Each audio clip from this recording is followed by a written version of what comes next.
This afternoon, the Rebbe will begin.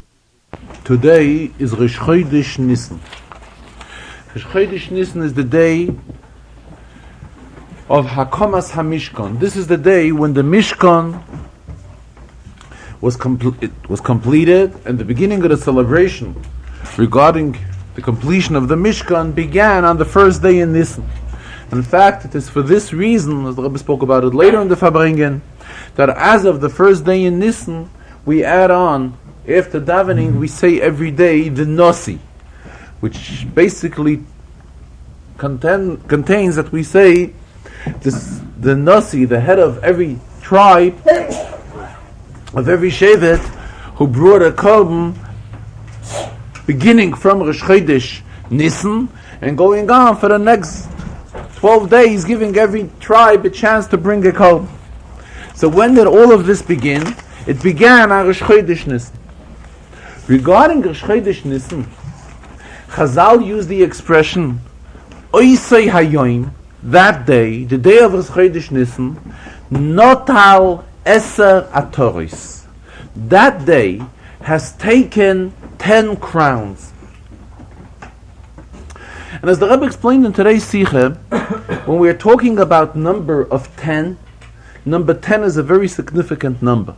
Why? Because in the cycle from 1 through 10, 10 shows on a level of shleimus, on a level of completion. And the number 10 is extremely significant because we find the same concept by Aseres HaDibros. Aseres HaDibros is based on 10, it's 10 commandments.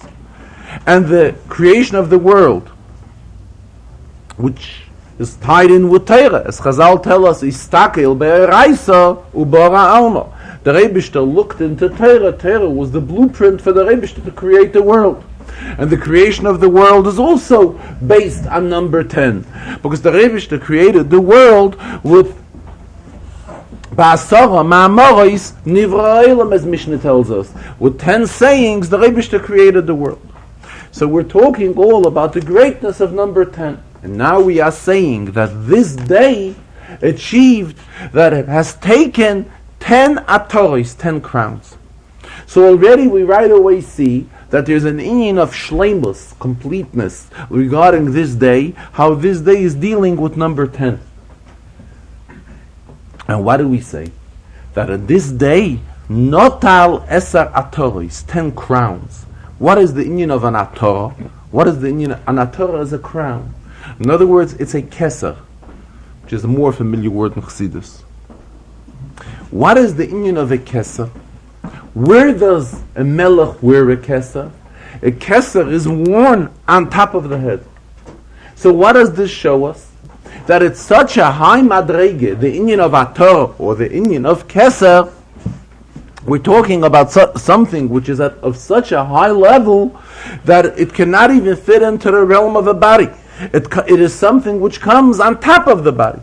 And now what are we saying regarding the day of Rosh Chodesh Nisan? Oisei Hayoim. This day is such an outstanding day that Notal this day took Eser, as we just explained the greatness of number Eser, 10 what?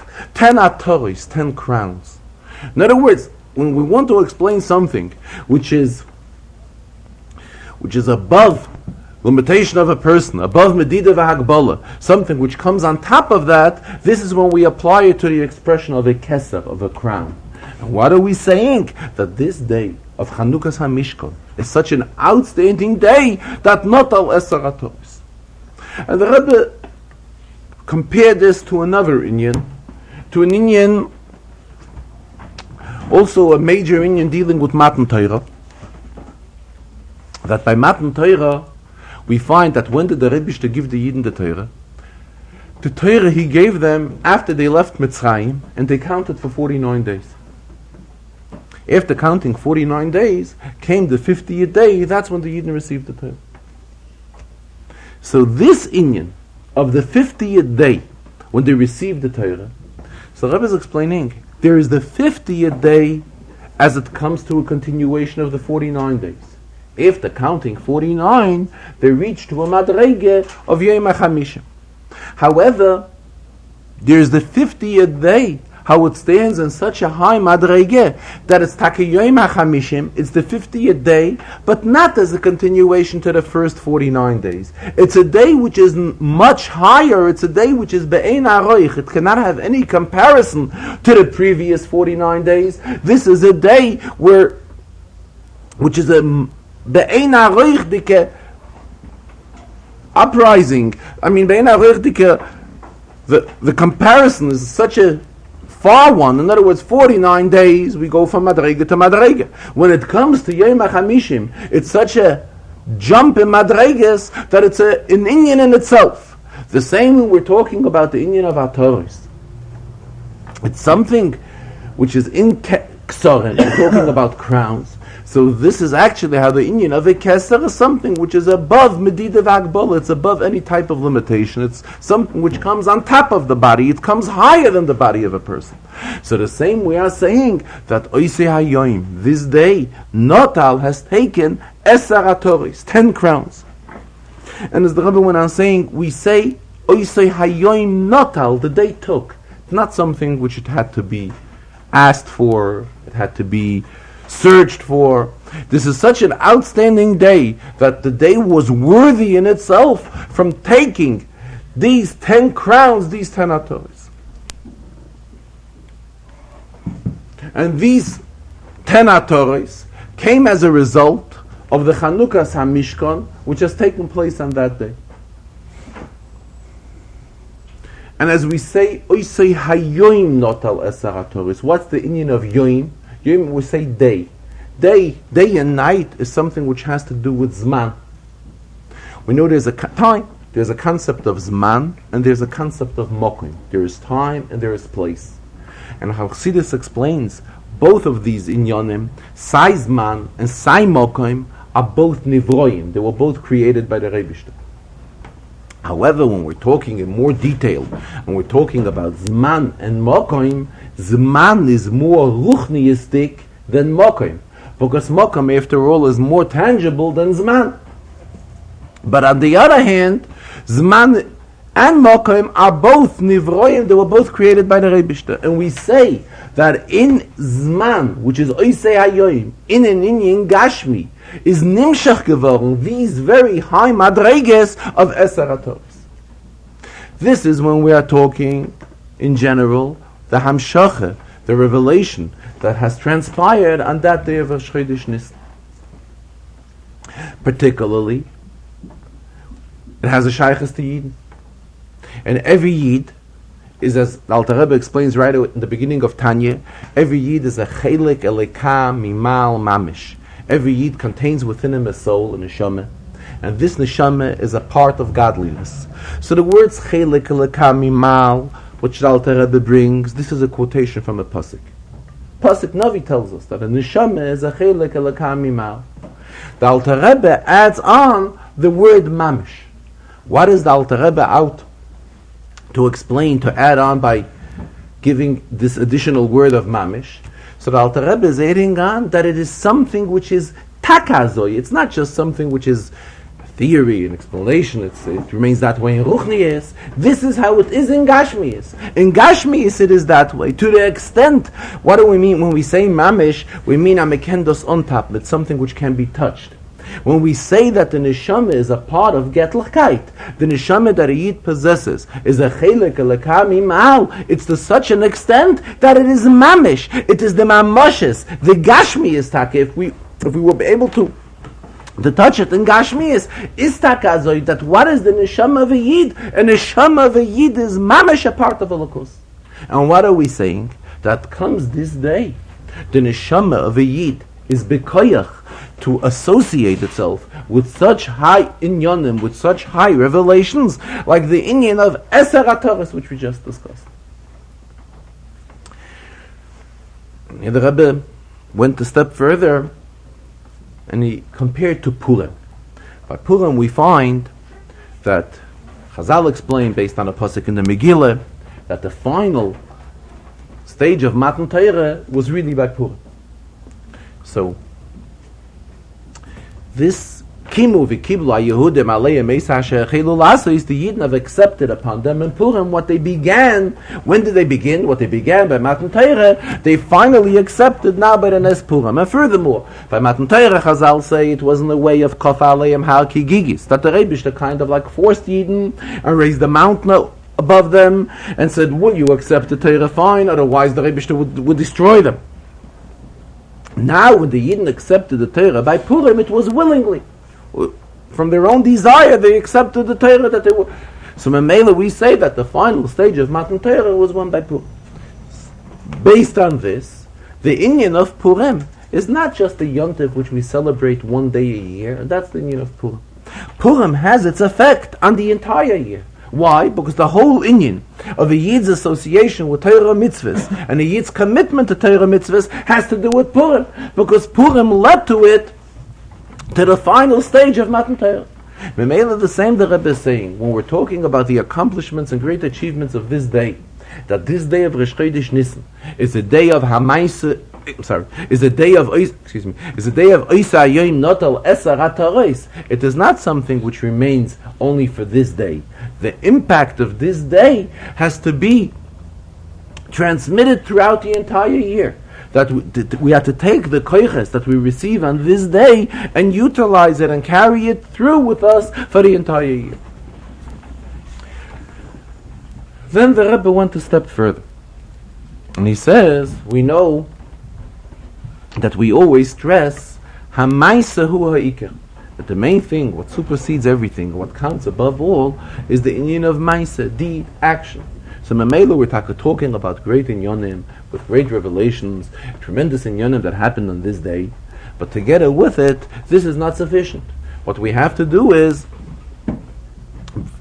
relate these inyanim to an inyan of maisa, to an inyan of b'payil mamish, something which we have to bring down in deed and in action, which we can derive from the specialty of this day.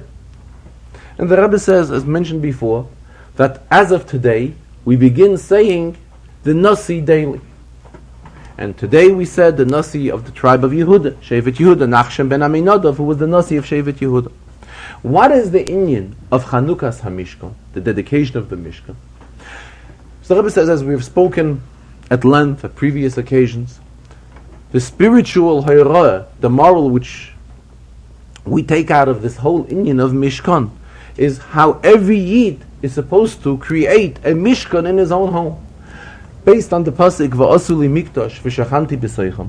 The Rebbe says, make me a Mishkan, a Mikdash, and I will dwell amongst them. And Chazal raised the question, why does it say amongst them? It should have said, B'soichoi, the Rebbe will dwell in it, in the Mishkan. And Chazal respond, B'soich kol echad ve'echad, that it means that the Rebbe here has created a concept where he's ready to dwell his Shechina amongst each and every one of us. Memela, it is our obligation to make our homes and our environment such that it should be suitable for a Mishkan for the Rebbe, that it should be a suitable and a desirable area which should be called and be worthwhile for the Shechina to dwell there, an area of Mishkan. Memela, as the Rebbe said, he spoke about it at length and demanded it from adults as well as from children, that our homes and all our areas should be turned into, I was referring to what he spoke a year ago at many occasions, the Beis Chabad or a Mishkan, which is all the same idea. The idea of all of this is to bring the Shechina into our home, to bring the Shechina into our midst. More particular, another inyan has to do with something the Rebbe. This past Monday was Chafhei Adar, 25 days in the month of Adar. Chafhei Adar was the birthday of the Rebbetzin. And in fact, Monday morning, at the Rebbe's house, after davening, after Shachas, a couple of minutes after Shachas, the Rebbe came down again to the downstairs room where he davens every day, and the Rebbe began to speak a Sikha this Monday. And the main contents of the Sikha which the Rebbe spoke about Monday was how a Yid is to celebrate a birthday.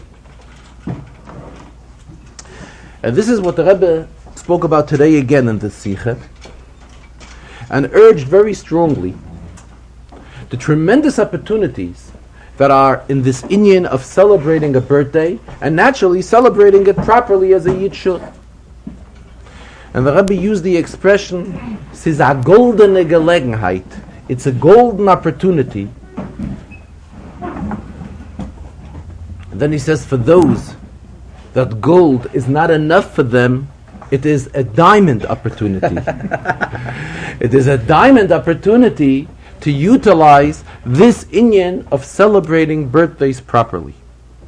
And this is something which can lead to the Heishiv Leiv Avos Al Yidei Bonim, to the return of parents through children. In other words, when it is seen how a child celebrates a birthday, and it is explained to the child that what is the inyan of a birthday, that he or she is becoming a year older. Und as me wird älter, when one becomes older, the Rebbe says, then he has to become kliger, he has to become smarter. And when one becomes smarter, he has to become frummer. His frumkeit has to increase. In other words, it means that when we get older, there is a call for an increase in our Yirah Shamayim. And this is what the meaning of a birthday is.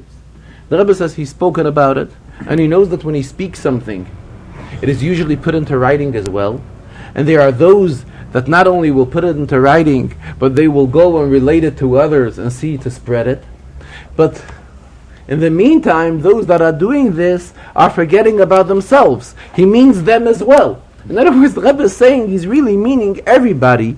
As the Rebbe stressed Monday, and reiterated it again today, and he's asking us to relate this concept to wherever we can only reach out to see to it that a Yid observes and celebrates his birthday properly. And as the Rebbe spoke very clearly when he spoke Monday, that an inyan of a birthday, first of all, is a proper time for a person on that specific day. First of all, he has to increase in the Torah, Tefillah, Tzedakah of that day. We have to learn something additional in the learning of Torah. Our davening on that day has to be different than on a regular day. And together with it, to give tzedakah on the day of our birthday. And should the birthday come out to be on a Shabbos, then we give the tzedakah on Friday. Also, the Rebbe explained, a birthday is a suitable day for a person to evaluate his own self and make proper decisions, look at his past, and plan his future properly in the right way, the right perspective. Also, this is the day when a person could make a gathering, Chassidische Farbrengen, with his family or with his friends, and it's a proper and opportune time to say l'chaim and to express proper wishes, a proper wish and desire to the person whose birthday it is, and so forth. In other words, what the Rebbe is bringing out is that the birthday is a day that the mazloi gova, the Yerushalmi tells us that the mazel of every Yid gains strength on his birthday. And in Mela, we have to see to it that this day, this special day, goes by and we don't waste such a special and precious opportunity. That we utilize this day in the proper way, in the proper respect. And primarily this is a day that calls for increase in Yirah Shamayim. It's a day that calls for increase in all good areas. And this applies to children as well as to adults.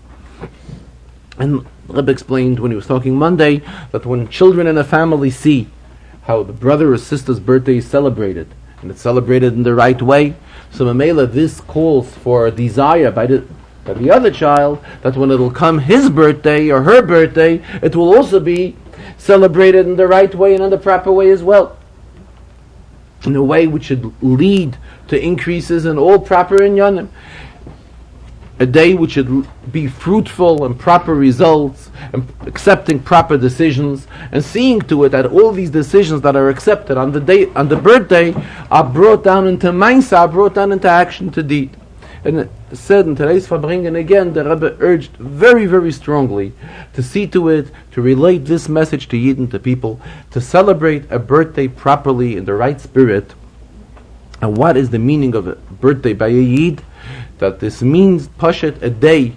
This is the one day a year when a person is given an opportunity to plan properly for the future and to evaluate himself, to see what has he achieved, what does he still have to achieve, and so forth. This is a very extremely meaningful day. Was laid on the Farbrengen, the Maimer as well as in the Siches, which the Rebbe tied it also into the Inyanim, which I learned in Rambam. In Rambam we learn about Kiddush HaChodesh these days. The Rebbe explained how Pasuk tells us, Mibnei Yisachar, the children that are descendants of the tribe of Yisachar, the Pasuk uses the expression Yoidei Bina Leitim. They are knowledgeable in Bina and wisdom. And Chazal interpret that the people in the tribe of Yisachar, who were Talmidei Chachamim, they were very knowledgeable in the entire concept of Kiddush HaChodesh. They were the ones that would be responsible for setting up the calendar, and I mean exactly setting up the calendar, but I mean in those days it would be a system that witness would have to come and say that they saw a new moon, and they were very learned and very well versed in this entire concept of Kiddush HaChodesh. The Rebbe says it's even brought in Svarim that the Bnei Yisachar, the people, the descendants of the tribe of Yisachar, have written Svarim, wrote special Svarim on this subject. But we don't have them. These Svarim are not around now. And as generations went on, this is a subject which amongst Yidden, it was kind of like forgotten. And when the Rambam had to write his Perush, and Rambam in the Mishnah Torah of the Rambam, they are the halachas of Kiddush HaChodesh, the Rambam had to come on to secular sources where he derived all the information for to put together all the halachas of Kiddush HaChodesh. And as the Rambam himself writes, that these sources are correct, as we see it is taka true, and it is oisgehalten, it is accurate, this, as it is explained in the sources where he has taken it from. And the Rebbe explained the importance of these halachas, and this is what we are learning these days. In the Rambam, we are learning the inyan of Kiddush HaChodesh. As it's customary in the Farbrengen that the Rebbe explains a Rashi in the Parsha, and in today's Parsha, the Rebbe explained two Rashis right at the beginning of the Sedra.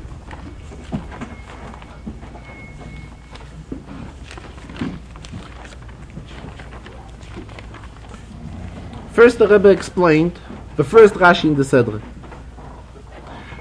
where Rashi quotes the pasuk Vayikra el Moshe, that the Rebbe called Moshe. So Rashi is telling us here L'chol dibrois u'l'chol amirois, which is a double expression as we will hear in a minute. Anytime the Rebbe spoke to Moshe, u'l'chol tzivuyim, anytime the Rebbe commanded anything to Moshe, kadma kriya lashon chiba. There is always the expression of Vayikra, which comes before that, and Vayikra is an expression of love. And Rashi goes on saying this is an expression shemalachei hasharas mishtamshim by. This is something which the malachim use. However, when the Rebbe comes in contact with Nevi'im that are non-Jews, then the Rebbe does not use this expression of Vayikra.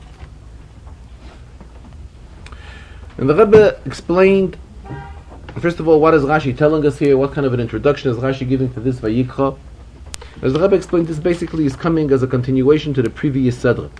Previous Sedra is telling us how Moshe got surrounded by the Onan, by the cloud, and Kvod Hashem Malei Es HaMishkan. Now, as a continuation to that, in other words, which this is like the general idea, what it was like when the Rebbe spoke to Moshe. So now we are learning another step, that every time the Rebbe spoke to Moshe, it came with an expression of love. What is the difference between Dibur and Amira? Vayedaber or Vayomer? Difference is very simple. Dibur is a strong expression. When one speaks harsh, when one speaks strong, that is when we imply the word Vayedaber.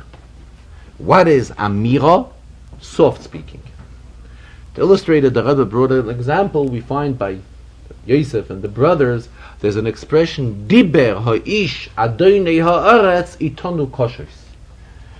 When the brothers came back to Yankov, they said that the master of the land spoke with us hard words. He spoke hard, harsh. So what do they use the word? Diber.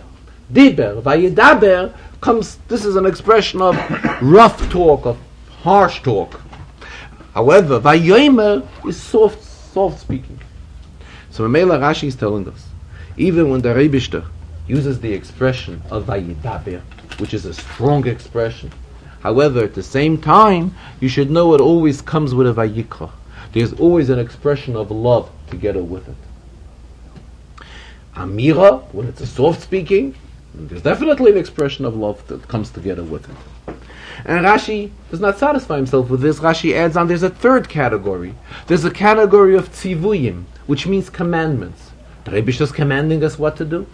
And when he commands us what to do, this is something which we have to do it exactly the way he commanded. Azoyu nicht anders. And not in any different way. But at the same time, we are to know that even the commandments that come from the Rebbe are also, this also comes along with a Vayikra, with an expression of love. As the Rebbe quoted the Mishnah, which we always say at the end of Pirkei Avos, Rotza HaKadosh Baruch Hu lezakos es Yisrael.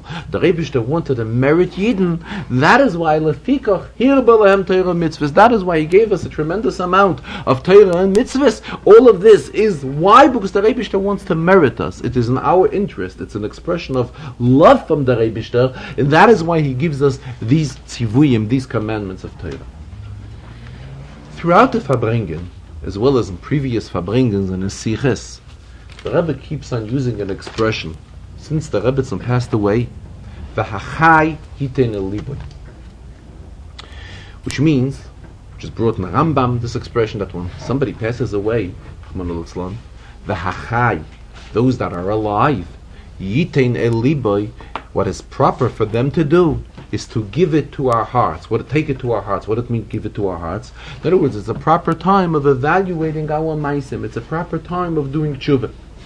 In fact, when the Rebbe spoke the first day of Shiva, after the very first mincha, he also immediately quoted this pasuk and added on, especially when the name of the nifteres, the name of the person who passed away, her first name was Chaya. But regardless, since then, in all the siches and farbrengens that the Rebbe has been speaking, the Rebbe takes every union and explains the moral, the ruchnius, the lesson what we have to do, and always with this brief introduction of the hacha yitein el liboy. What is for us lebedike, the yitein el liboy, what is for us to do in the positive way, hayrois, lessons, directives, what are we to do at this time? And the same, the Rebbe brought out a lesson from this Rashi, what Rashi is telling us here, also a lesson in the realm of Achayit and Eliba. Rashi is telling us something very special. Rashi is telling us that regardless whatever we do, it always has to be accompanied with an expression of love. There are times in our own lives, in our own personal lives, when we talk soft speaking. However, there are times when a person has to talk dibur, vayedaber, geret, and in what type of reden? Koshes. At times we are put into a situation where we have to talk harsh, we have to talk strong words. We should use a different expression, which the Rebbe brought in. There's a concept of yimin mikareves, and there's a concept of smoil doiche. At times in life, we have to bring out the yemin mikareves, the right hand which is bringing close. And sometimes in our lives, the life of every person, we come across certain moments where we have to act out the smoil doiche, the left hand which pushes aside. So first of all, we have to know that always we have to have the yemin mikareves that comes first, and then it is the smoil doiche. The Rebbe brings out an interesting thing. It says, Chazal tell us, the right hand brings close, and the left hand pushes away. We know in Gemara, regarding tefillin, the Gemara says, the Gemara learns that we have to put on tefillin on our left hand. The Gemara derives this from the pasuk, when the pasuk says that we put on tefillin on our hand, yotcha, and yotcha is spelled yud dalet chaf hey.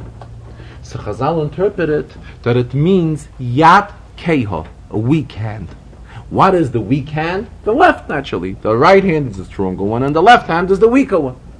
The same thing when Chazal tell us how a person is supposed to act when he comes into dealings with other people, when we get associated with others, with family and with others and with friends and so forth. It is supposed to be in a format. Yemin is mekareves.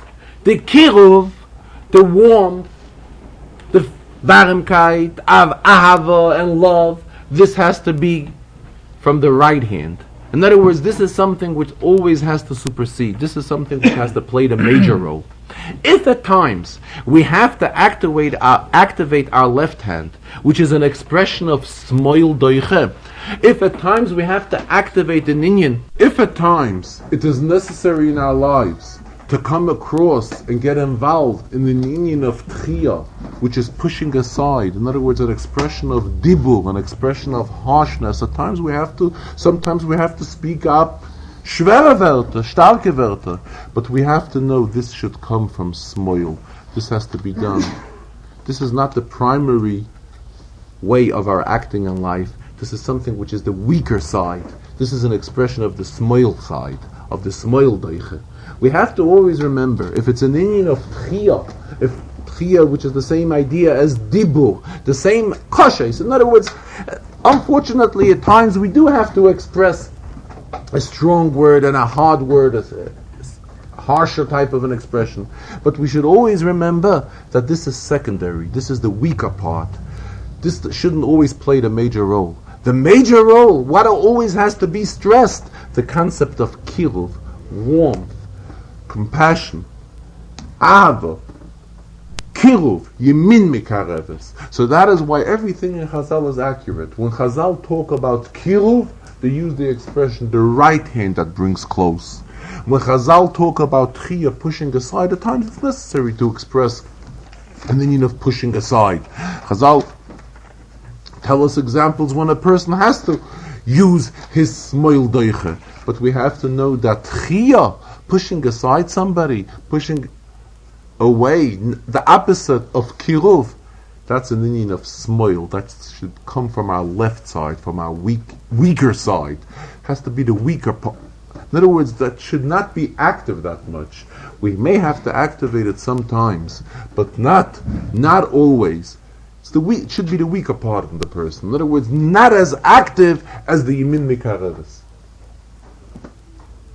Another inyan which the Rebbe explained was right after in the second pasuk, where the pasuk says, "Odom ki yakriv mikem korban Hashem." The Rebbe says, talk to the Yidden and tell them, "Odom ki yakriv mikem korban Hashem." If a person from amongst you will bring a korban, these are the following halachas which are in effect. And there's a famous question in this pasuk. This question is asked by the Alter Rebbe in L'Kutei Torah, that the proper expression in the pasuk would have been Odom mikem ki yakriv. When a person from amongst you people will decide to bring a korban, this and this should be the halacha. But the pasuk doesn't say that. The pasuk says Odom ki yakriv, when a person will bring a korban from amongst you. And the Alter Rebbe explains it in a Chassidish interpretation, and it's explained very heavily in the Mamorim of Basi Lagani, famous Mamorim. But the question arises, we're learning Chumash, we're learning Pshat, why doesn't Rashi raise this question? If it's not the proper expression, the proper setup, the grammar of the pasuk, and it would have been more smooth should the pasuk have used the expression Odom mikem ki yakriv. So why doesn't Rashi say it? Raise this question and give us an answer on this question. And once we're talking about this, let us look into the Rashi. Rashi is quoting the words on pasuk Beis of the pasuk, Odom ki yakriv miken, when a person from amongst you will be makriv. So what does Rashi say? Ki sheyakriv b'korbanos nedava diburin. What type of korbanos are we talking about? There are two types of korbanos. There's a korban which is an obligation. For example, a korban tamid. We're talking here about an oila. The korban tamid was an oilas tamid, which means there was a constant korban. We call it constant because it was always. Every day in the Beis HaMikdash, morning and evening, there was a korban tamid brought. And this korban tamid was something which came from a public fund which had the participation of all of Klal Yisrael. So Rashi is telling us this is not the korban we're talking about. What type of korban is the pasuk discussing? A korban which is coming, as a contribution from an individual person. A korban nedava. So Rebbe is asking, where does Rashi take this from? Rebbe answers very simple. Because the pasuk says, ki, Adam ki yakriv, if a person will bring a korban. The korban is sibur, that's not if. They are an obligation to be brought. So when the pasuk is talking about if a korban will be brought, what type of a korban is it that if it may be brought? This is a voluntary korban which a person brings as a contribution into the Mishkan or Beis HaMikdash. However, the question arises, if this is all what Rashi is out to explain, why does Rashi quote the words Adam ki yakriv mikem? Rashi should have quoted only Adam ki yakriv. There's no need for Rashi to quote the word mikem. So the Rebbe is learning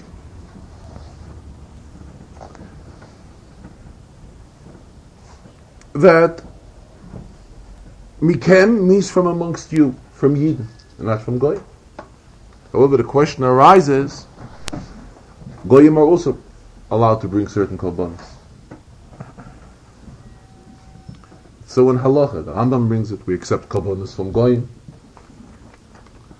So the Rebbe is learning, Taich is Adam ki yakriv mikem. First of all, the pasuk Rashi also, another reason why Rashi is learning that it means korbanos nedava, even though there were korbanos which were brought obligatory twice in the Beis HaMikdash daily, morning and evening, but korbanos nedava may still be more in quantity than the korban tamid. A korban tamid, all we have is one in the morning or one in the evening. However, korbanos nedava, you're able to have many of them brought throughout the entire day. As far as mikem, the Rebbe is learning that mikem applies only to Yidden and not to Goy. Why? Even though a Goy can also volunteer and bring a korban. However, the korban that a Goy brings, there are different halachas as opposed to the korban that a Yid brings. For example, the pasuk here goes on telling us that it has to be a complete korban. Tomim yakrivenu. A korban is not allowed to have any mum. Halacha is that if a Goy brings a korban, even if the korban has a mum, we can accept the korban from it. From a Yid, we cannot accept such a korban. So Mamela Rashi is learning that the Adam ki yakriv mikem over here is talking from amongst Yidden, and korbanos nedava. So being that it says mikem, from amongst you, so Mamela we are learning that what type of korban is it? In other words, the mikem, Rashi is quoting the word mikem because the word mikem is helping him to the pshat. That we are talking by what kind of korbanos? Korbanos nedava, which are brought only by Yid. Here, the Rebbe mentions, when he's talking this whole lineage, he's mentioning, and the Rebbe is talking about the korbanos that are obligated to be brought in the Beis HaMikdash daily, as opposed to those which come as a contribution.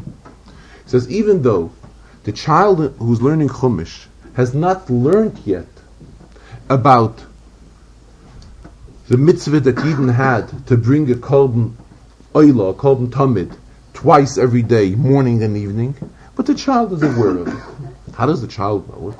Because the child who's been around hears his father saying the parsha of korban tamid every day by davening, said before mincha and it said before shachas. So the child is getting an idea what happened in the Beis HaMikdash. The other Rebbe is mentioning, but besides that, a child could also know it from the fact that he has a siddur. Every child has a siddur. And Memela, when a child turns the pages of a siddur, he sees that there's a parsha called Matam. Here the Rebbe gets into another inyan, which the Rebbe says he has spoken about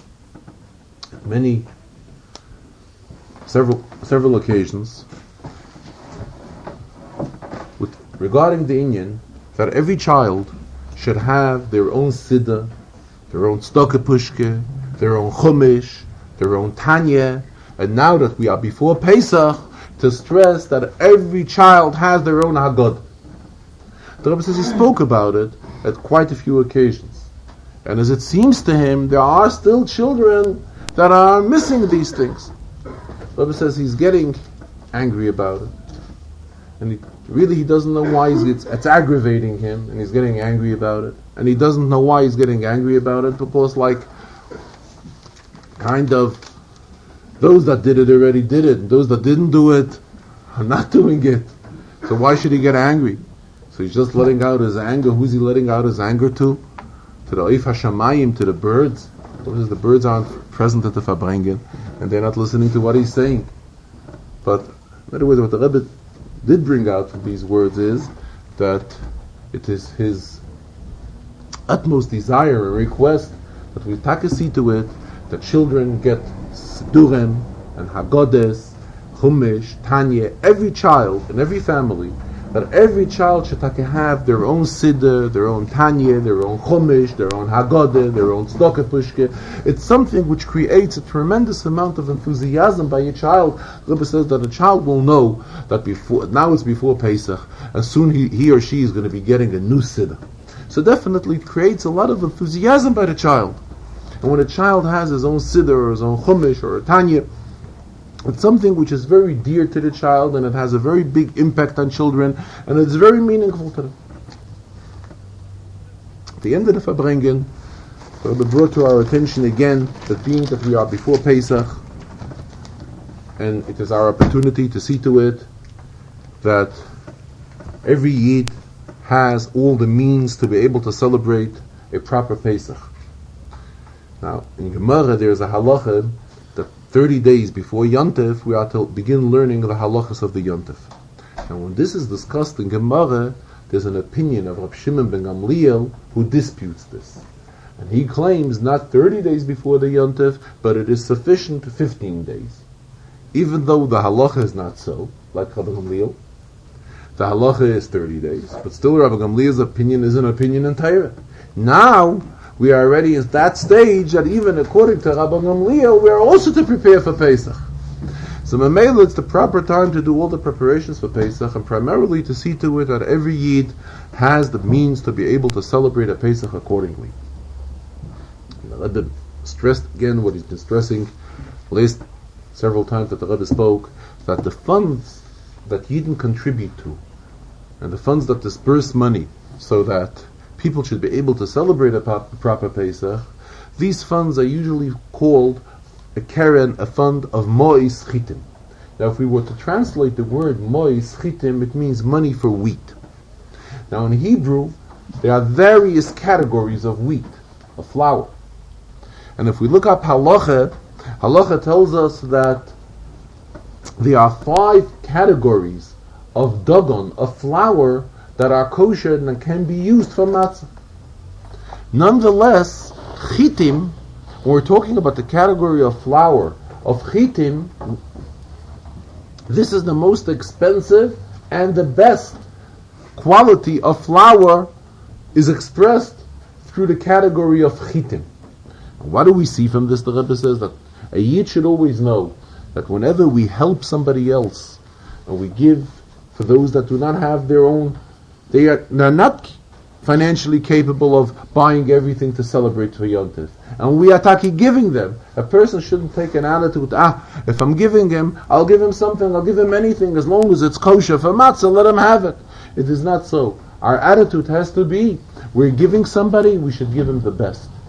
And this is expressed in the expression which has been adopted by Yidden for many generations, referring to the keren, to the fund that disburses the monies to help Yidden to celebrate Pesach. This keren is called a fund, a charitable fund of mois chitim.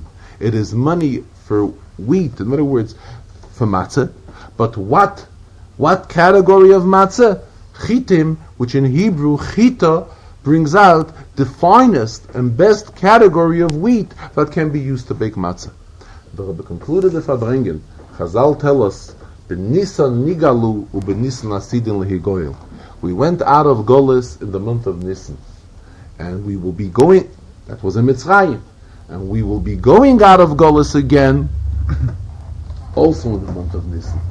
But it says when we Chazal say that, there is no need to wait till the end of the month of Nisan. We have already entered Nisan, and in fact today is Rosh Chodesh Nisan.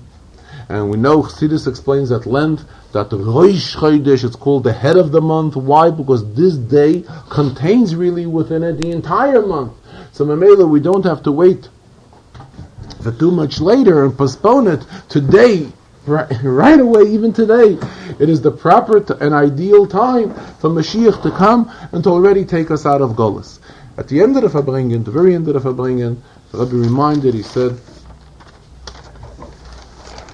quoted an expression in Chazal, that things have to be reminded before. Mizarzin, we remind and we bring it to attention before, and we also remind at a time when it is needed. Tonight there's a Malav Malka taking place, Lubavitcher Yeshiva. Tonight it is Beis Nissen, it is the Yortzeit of the Rebbe Rashab, who was the founder of the Lubavitcher Yeshiva, and this Malav Malka is taking place to commemorate the Rosh Yeshiva of the Lubavitcher Yeshiva, Rabbi Mentlik, who was the Rosh Yeshiva for the Yeshiva for close to 50 years. It was founded here in the United States, and even before that in Europe. And tonight's Malav Malka is commemorating the memory of Rabbi Mentlik. And at the end of the Farbrengen, the Rebbe said that it should be again announced and to invite everybody to participate in this Malav Malka. It's customary by the Rebbe that he always reminds to make a bracha achroina. Those who are in need of, who drank and ate a shear, should make a bracha achroina. So today when he did it, he also added on that we should not forget that it is Shabbos Rosh Chodesh. So Mamela, when we make a bracha achroina in Ala Michya, we also have to mention Rosh Chodesh.